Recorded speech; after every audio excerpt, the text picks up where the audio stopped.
Welcome back to RPGADay 2017. It's day 21 and the question for today is, which RPG does the most with the least words?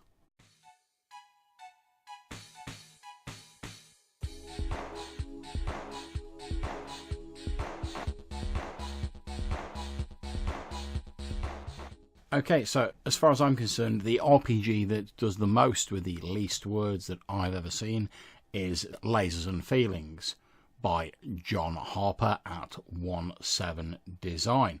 And you'll be able to see this on the screen now. Yep, that's right.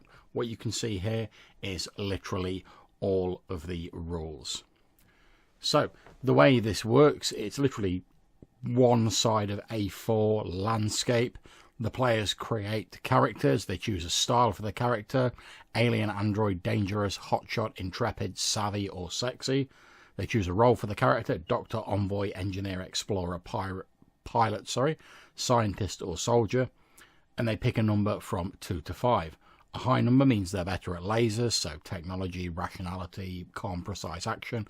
A low number means you're better at feelings, intuition, diplomacy, seduction, etc. You give your character a cool space name. You get a uniform, a space phone camera thing, a scanner thing, and a phase pistol that's normally set to stun. So pretty much your standard like Star Trek equipment that you'd try and get. And if you look down at the picture of the ship there, I'm sure you'll notice that there's some sort of similarities to Star Trek, albeit with the serial numbers filed off. The player goal is defined as get your character involved in crazy space adventures and try and make the best of them. For your character goal, you choose one or create your own. There's a few listed, like become captain, solve weird space mysteries, etc. You then move on to create your ship, and as a group you pick 2 strengths for your ship. The Raptor, which can be fast, nimble, well-armed, powerful shields, superior sensors, cloaking device, and fighter craft. You also pick a problem for you, like it's a fuel hog, or it's only got 1 medical pod. And the idea behind this setting is that you are the crew of the interstellar scout ship Raptor. Your mission is to explore uncharted regions of space, deal with aliens both friendly and deadly, and defend the consortium worlds against space dangers. Captain Darcy has been overcome by a strange psychic entity known as something else, leaving you to fend for yourselves while he recovers in a medical pod. So that's the basic gist of it. When you want to undertake an action in the game, doing something risky, you roll a d6 to find out how it goes. You get +1 dice if you're prepared, and +1 dice if you're an expert in that particular field. You roll your dice and you compare each dice result to your number. If you're using lasers, so science or reason, you want to roll under the number. If you're using feeling, so rapport or passion, you want to roll over the number. And there's a list basically showing that if none of your dice succeed, it goes wrong. The GM says how. If you get 1 dice that succeeds, you barely manage it. You succeed but at a cost. If you get 2 dice, you do it well. Good job. 3 dice, you get a critical success and you'll get some extra benefit as well as succeeding. If you roll your number exactly, you have laser feelings. You get a special insight into what's going on. You can ask the GM a question and they'll answer you honestly. And there's a list of some good questions.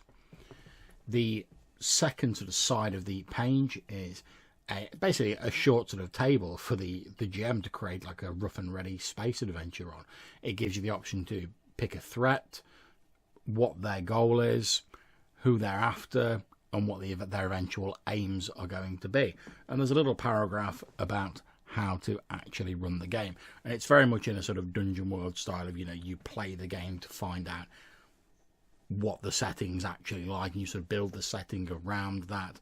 And the aim of this game is just to have a cool, tongue-in-cheek adventure in a Star Trek style.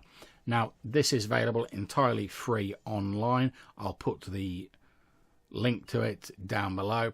And unfortunately, I've not actually got around to running it yet. I think for the fairly little amount of page size it covers, there's a potentially stunning amount of scope within this game. And I think the system that it runs with could quite easily be adapted to other different types of game with minimal effort. And I think there's actually some different hacks and stuff out there. So there's my answer for today's question. Which game do I think does the most with the least words?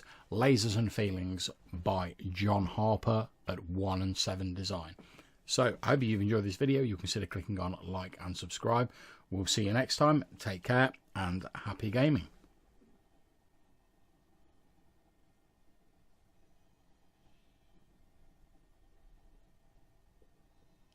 If you've enjoyed this video, please feel free to check out others on Red Dice Diaries. Take care.